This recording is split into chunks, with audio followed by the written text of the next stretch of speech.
2% वैज्ञानिकों में विश्व स्तर पे 2%, जो प्रारंभिक 2% में 2% के अंदर हमारे झारखंड से भी 2 वैज्ञानिक शामिल हैं। ठीक है, देखिए जैसे स्टैनफोर्ड यूनिवर्सिटी के शोधकर्ताओं द्वारा, किसके द्वारा शोध किया गया? स्टैनफोर्ड यूनिवर्सिटी के द्वारा तैयार किए गए एक एव एल्सेवियर द्वारा प्रकाशित रिपोर्ट में CUJ मतलब सेंट्रल यूनिवर्सिटी झारखंड का सेंट्रल यूनिवर्सिटी झारखंड जो रांची में है, रांची के डॉक्टर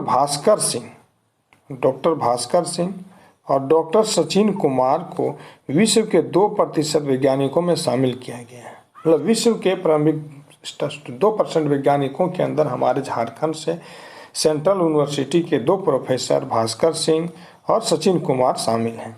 डॉक्टर भास्कर सिंह पर्यावरण विज्ञान विभाग में, कौन से विभाग के हैं? डॉक्टर भास्कर सिंह पर्यावरण विज्ञान विभाग के सहायक प्रोफेसर के रूप में कार्यरत है और doctor Sachin Kumar central university के ऊर्जा इंजीनियरिंग विभाग में सहायक प्रोफेसर के रूप में कार्यरत है। मतलब दोनों जो हमारे झारखंड से जो 2 वैज्ञानिक हैं वो दोनों प्रोफेसर हैं, दोनों सेंट्रल यूनिवर्सिटी में सहायक प्रोफेसर के रूप में सहायक प्रोफेसर के पद पर कार्यरत हैं। एक पर्यावरण विभाग में और एक है ऊर्जा इंजीनियरिंग विभाग में। कौन कौन? डॉक्टर भास्कर सिंह और डॉक्टर सचिन कुमार। अगला देखते हैं हम लोग। मनोरमा देवी स्मृति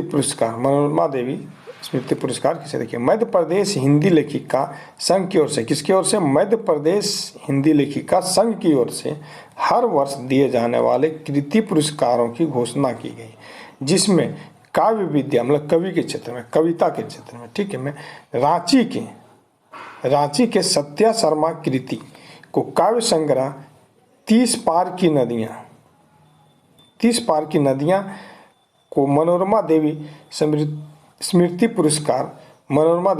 पुरस्कार से पुरस्कृत किया गया। इसके पूर्व सत्या शर्मा कृति को उनके काव्य संग्रह 30 पार नदियां के लिए निर्मला स्मृति साहित्य सृजन सम्मान व अंतर्राष्ट्रीय विश्व मैत्री मंच की ओर से द्वारका प्रसाद सक्सेना पुरस्कार भी मिल चुका है। मतलब झारखंड की रहने वाली रांची की जो है कवि है सत्या शर्मा कृति, उनका जो रचना है काव्य संग्रह है 30 पार की नदियां के लिए उसे मध्य प्रदेश हिंदी कविता संघ की ओर से मनोरमा देवी स्मृति पुरस्कार और निर्मला स्मृति साहित्य सृजन सम्मान और द्वारका प्रसाद सक्सेना पुरस्कार मिला है। नेक्स्ट है 6 साल के आश्विक का नाम बुक ऑफ रिकॉर्ड में शामिल। देखिए 6 साल का लड़का है, ठीक है। रांची के आश्विक सामंत, क्या नाम है? आश्विक सामंत, जो 6 वर्ष का है। नाम बुक ऑफ रिकॉर्ड्स 2022 में उनके जानवरों के प्रति प्रेम और लगाव के कारण शामिल है। आश्विक ने अपने आँखों पर पट्टी बांधकर जानवरों, सरीसृपों और पक्षियों को पहचानने में यह रिकॉर्ड बनाया है। उन्होंने सिर्फ 70 सेकंड में 104 जानवरों की पहचान की। समझ लीजिए, ओनली 70 सेकंड में 104 जानवर का पहचान किया, वो भी आँख पर पट्टी लगा करके, कि इतना फ्रेम है उसे जानवरों से। इसी कारण से इनका नाम आश्विक सामंत, जो कि 6 वर्ष का बच्चा है, उसका नाम बुक ऑफ रिकॉर्ड्स में शामिल किया गया।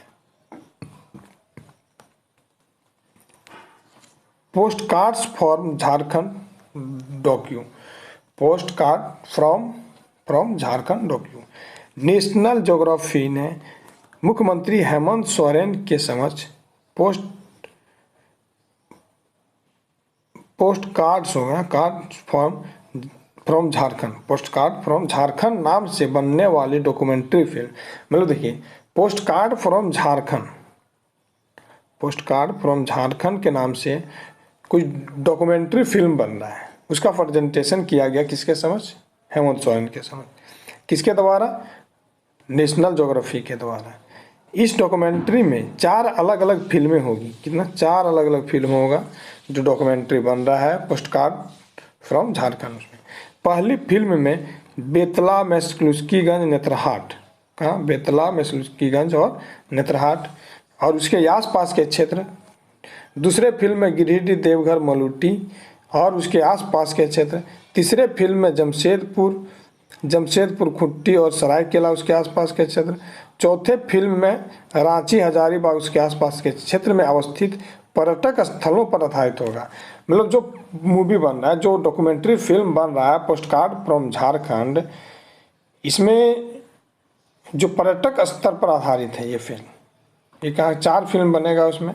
एक है पहला बेतला, मेस्लुस्कीगंज, नेतरहाट उसके आसपास का क्षेत्र का को दर्शाया जाएगा, दिया रहेगा, मतलब पूरा जिक्र है उसमें। दूसरा है गिरिडीह, देवघर, मलूटी। तीसरा है जमशेदपुर, खूंटी, सरायकेला उसके आसपास और चौथा है रांची, हजारीबाग उसके आसपास के जितने भी पर्यटक स्थल अवस्थित है उस पर, उसी पर आधारित ये डॉक्यूमेंट्री फिल्म बन रहा है। तो याद रखिएगा क्षेत्र का, ठीक है। फिल्म मतलब क्या है, नाम है इसका, पोस्ट कार्ड फ्रॉम डॉक्यूमेंट्री। अगला है 2 कुलपति कर्नल की मानद उपाधि से सम्मानित। मतलब झारखंड का 2 कुलपति कर्नल की मानद उपाधि से सम्मानित किया गया है। देखिए, झारखंड के राज्यपाल रमेश बैस ने राजभवन में विनोबा भावे के कुलपति डॉक्टर मुकुल नारायण देव तथा सिद्धू कानू मुर्मू विश्वविद्यालय के कुलपति डॉक्टर सोना झरिया मिंज। याद रखिएगा कौन कौन? एक विनोबा भावे के कुलपति मुकुल नारायण देव, विनोबा भावे के मुकुल नारायण देव और सिद्धू कानू मुर्मू विश्वविद्यालय के सोना झरिया मिंज को कर्नल मानद उपाधि से सम्मानित किया गया। किसके द्वारा? राज्यपाल रमेश बैस के द्वारा।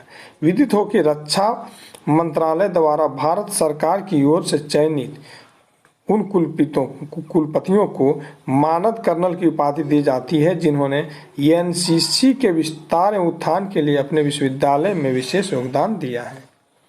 मतलब जो एनसीसी का उत्थान के लिए और उसका विस्तार के लिए अपने विश्वविद्यालय में विशेष योगदान देते हैं, उन्हें रक्षा मंत्रालय द्वारा मानद कर्नल की मानद उपाधि से सम्मानित किया जाता है।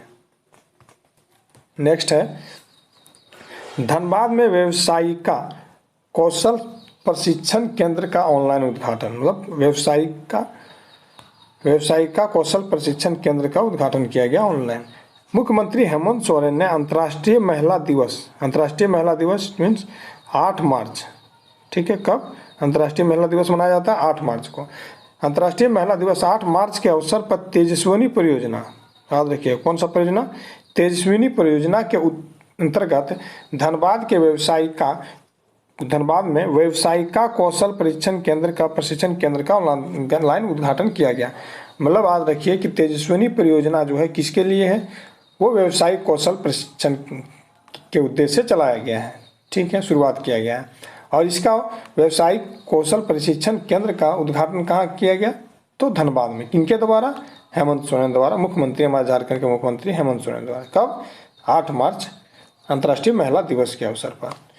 इस अवसर पर मुख्यमंत्री हेमंत सोरेन और मंत्री जोबा मांझी ने सेतु शिक्षा पाठ्यक्रम का विमोचन किया। देखिए एक और क्या, सेतु शिक्षा पाठ्यक्रम का भी विमोचन किया गया इस अवसर पर, अंतर्राष्ट्रीय महिला दिवस के अवसर पर, ठीक है। और शिक्षा पाठ्यक्रम राज्य के 17 जिलों में शुरू की गई। जो सेतु शिक्षा पाठ्यक्रम है राज्य के कितने जिलों में? 17 जिलों में शुरू की गई। इसका उद्देश्य स्कूल से दूर 8वीं से 10वीं तक की शिक्षा से 14 से 20 वर्ष तक की बालिकाओं को जोड़ना। मतलब ये सेतु शिक्षा पाठ्यक्रम का जो विमोचन किया गया, सेतु शिक्षा पाठ्यक्रम जो योजना शुरुआत किया गया, इसका उद्देश्य क्या था?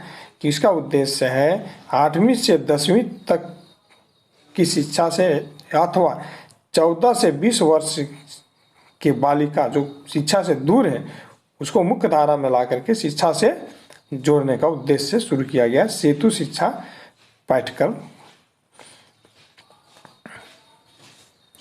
अगला है पुस्तक विमोचन के 11 अध्याय, विचारों के 11 अध्याय।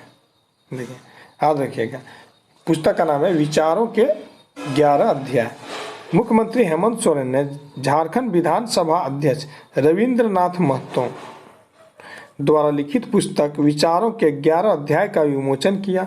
इस पुस्तक में झारखंड में हुए ऐतिहासिक आंदोलनों और आदिवासियों की समृद्ध परंपरा संस्कृति को सहेजा गया है। मतलब जो बुक है विचारों के 11 अध्याय, इसके लेखक कौन है?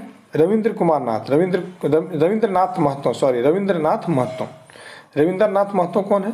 तो हमारे वर्तमान में विधानसभा अध्यक्ष जो है रविंद्रनाथ महतो, जो नाला से विधायक हैं, ये इनके द्वारा रचा हुआ पुस्तक है विचारों के 11 अध्याय। और इसका पुस्तक का जो मुख्य घटना है, मुख्य कहानी है, वो है ऐतिहासिक आंदोलन, झारखंड के ऐतिहासिक आंदोलन, आदिवासियों की समृद्ध परंपरा एवं संस्कृति, इसे इस बुक में सहेजा गया है।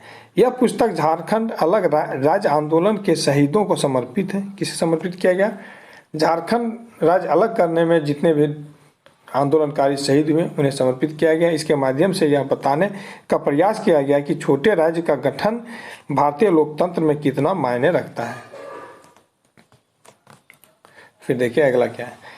स्वच्छ विद्यालय स्वस्थ बच्चे, स्वच्छ विद्यालय स्वस्थ बच्चे अभियान 2022।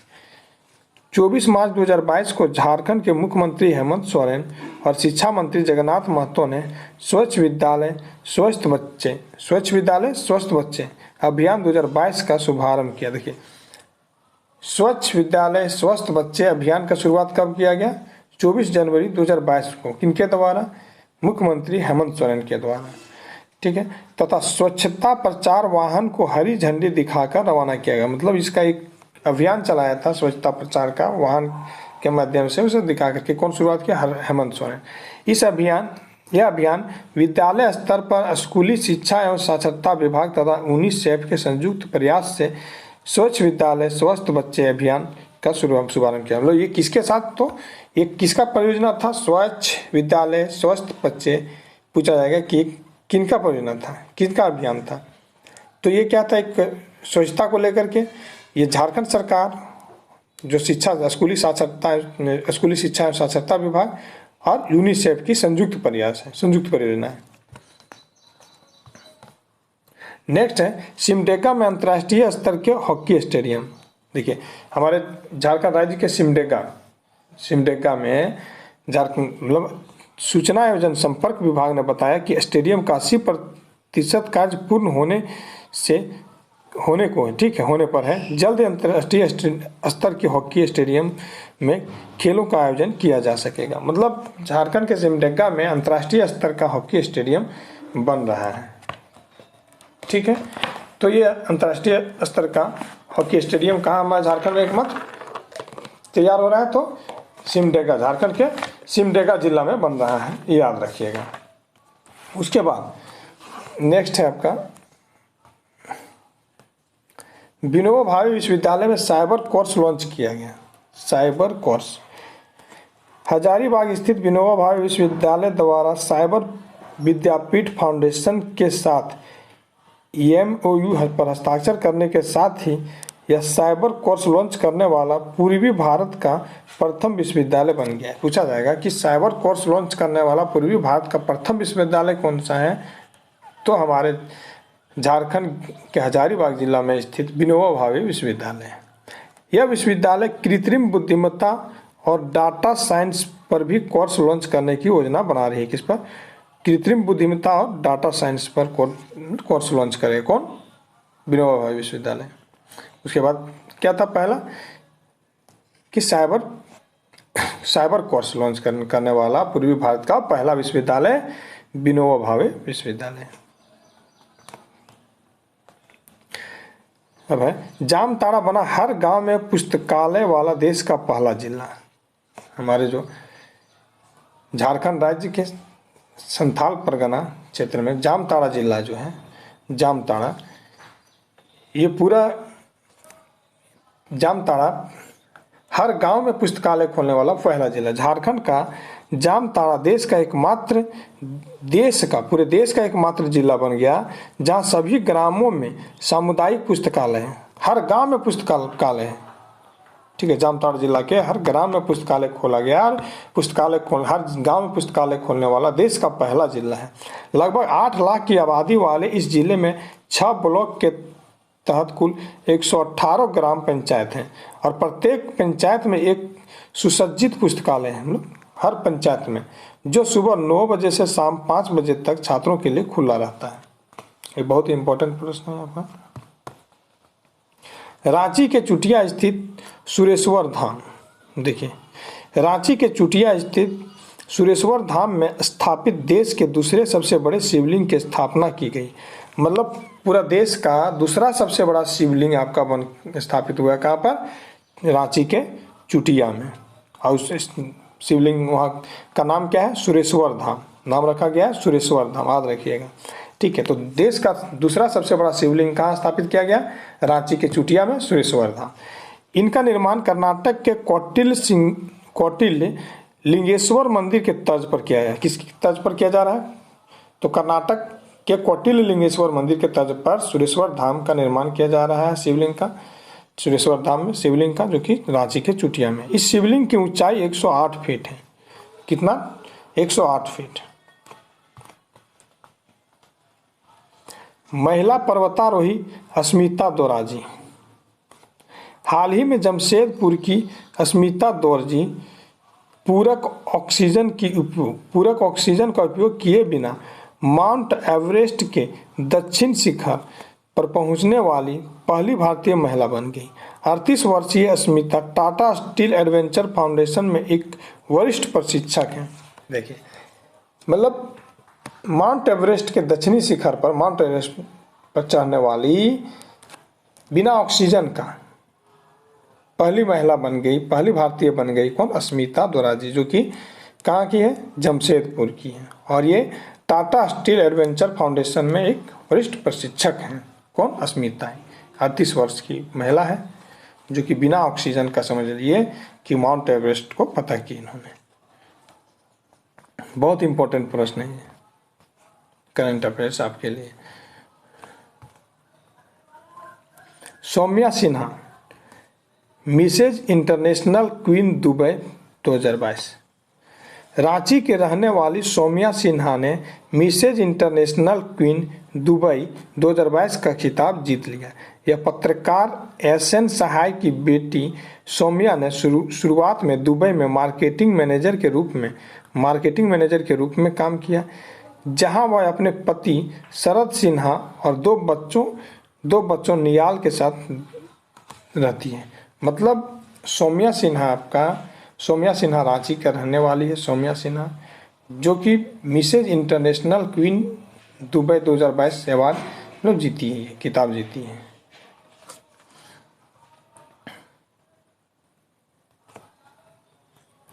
विश्व मलेरिया रिपोर्ट 2022। देखिए विश्व मलेरिया रिपोर्ट 2022 आया, उसमें झारखंड का क्या स्थिति?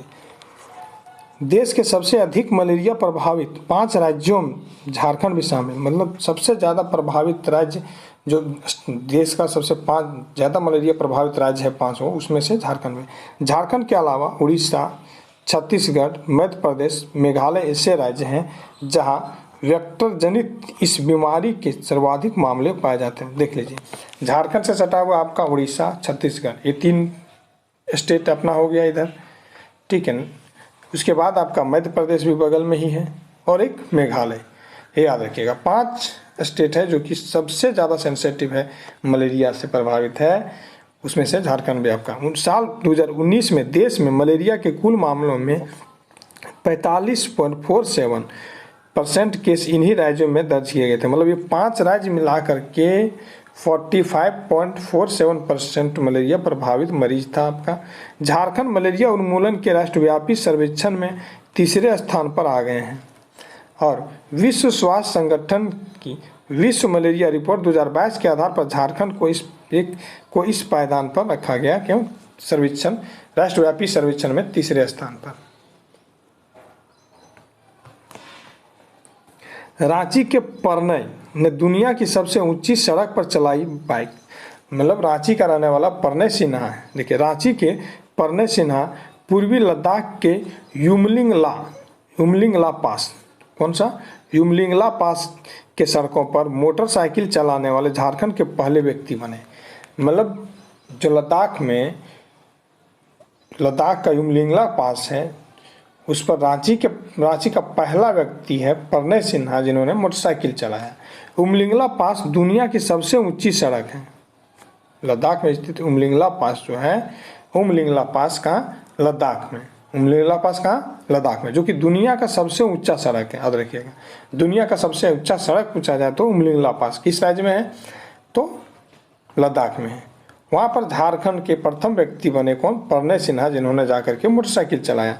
भारत तिब्बत सीमा पर पुलिस द्वारा जारी किए गए आंकड़े के अनुसार रांची के परनय सिन्हा ऐसा करने वाले झारखंड के एकमात्र व्यक्ति हैं, जो कि युमलिंगला पास पर मोटरसाइकिल चलाने वाला, जो कि दुनिया का सबसे ऊंचा सड़क है, उस पर मोटरसाइकिल चलाने वाला Jharkhand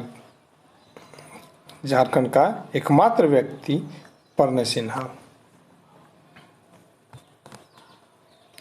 Jharkhand electric vehicles policy 2022, देखिए इलेक्ट्रिक व्हीकल्स पॉलिसी 2022 में है। पूछा जाएगा कि झारखंड इलेक्ट्रिकल पॉलिसी कब है, 2022 में।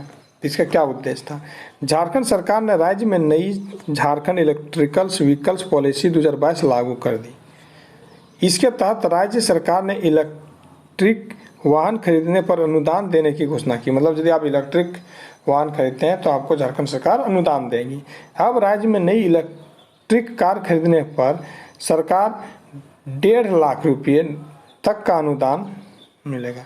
सरकार द्वारा कितना, नई इलेक्ट्रिकल कार खरीदते हैं यदि आप, ठीक है, यदि आप कार खरीदते हैं तो 1.5 लाख रुपये सरकार अनुदान देगी। वहीं ईवी स्कूटी, ठीक है, इलेक्ट्रिकल्स व्हीकल स्कूटी या 2 पहिया वाहन खरीदते हैं तो 10,000 रुपये अनुदान देगी। और ऑटो आप खरीदते हैं, ठीक है, तो 30,000 रुपये। और ई बस खरीदने पर, जो इलेक्ट्रिकल्स बस खरीदते हैं तो 20 लाख रुपये अनुदान देगी झारखंड सरकार। मतलब इलेक्ट्रिकल्स व्हीकल्स पॉलिसी का उद्देश्य आपका क्या था कि बढ़ावा देना, इलेक्ट्रिकल्स व्हीकल्स को बढ़ावा देना।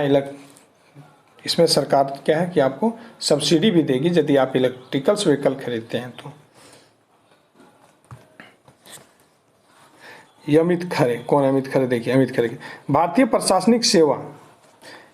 प्रशासनिक सेवा के 1985 बैच के सेवानिवृत्त अधिकारी अमित खरे को प्रधानमंत्री का सलाहकार नियुक्त किया गया। श्री खरे झारखंड कैडर के पहले IAS हैं जिन्हें प्रधानमंत्री का सलाहकार बनाया गया। मतलब अमित खरे झारखंड कैडर का पहला IAS है जो प्रधानमंत्री के सलाहकार बने हैं।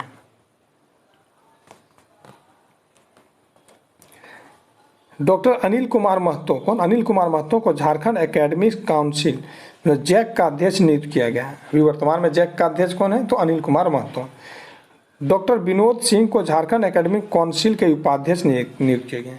और जैक का उपाध्यक्ष कौन है? विनोद सिंह। जैक के अध्यक्ष हैं अनिल कुमार महतो, उपाध्यक्ष है विनोद सिंह। झारखंड मुक्ति मोर्चा के 12वें अधिवेशन में वर्तमान अध्यक्ष शिबू सोरेन 10वीं बार अध्यक्ष चुने गए। मतलब झारखंड मुक्ति मोर्चा का फिर से वर्तमान जो अध्यक्ष हैं वो कौन है? शिबू सोरेन। और कार्यकारी अध्यक्ष कौन है? हेमंत सोरेन। जस्टिस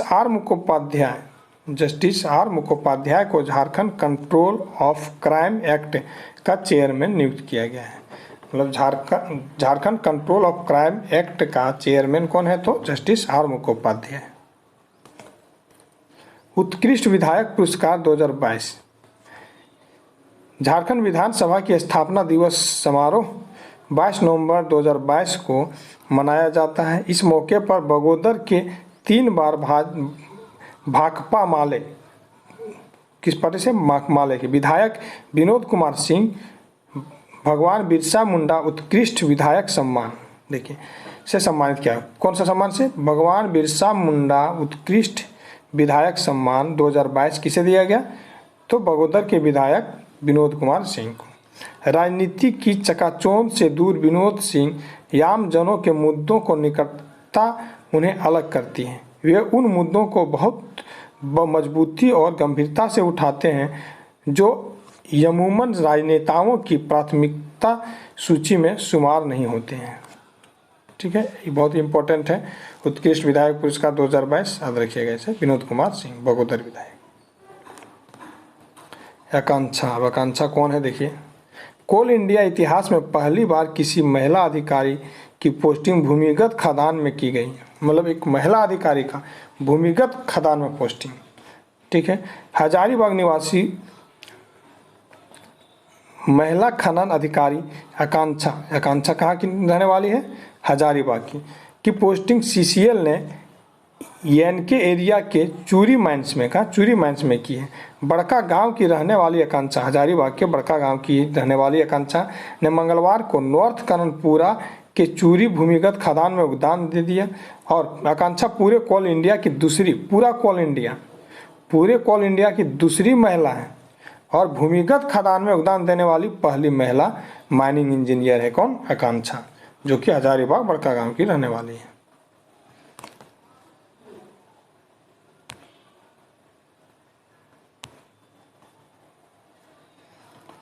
ठीक है फ्रेंड्स, तो ये था आज का करंट अफेयर्स। आप लोगों को समझ में आ गया होगा अच्छे से। आप लोग हमारे चैनल पर बने रहिए, मैं बीच बीच में इसी प्रकार से इम्पोर्टेंट करंट आपके लिए लेकर आऊँगा, जो कि आपके एग्ज़ाम के लिए कारगर साबित होगा। और इसके अलावा मैं जैसा कि प्रत्येक दिन खोरठा का सेशन लेकर के आता हूँ, खोरठा आप लोगों के लिए लेकर के आता हूँ। आप लोग चैनल पर बने रहें, अच्छे से देखें क्लास, अपने एग्ज़ाम की तैयारी करें और अपने मित्रों के बीच हमारा कोर्स जो क्लास है उसे शेयर करें, चैनल सब्सक्राइब करें, लाइक करें। धन्यवाद।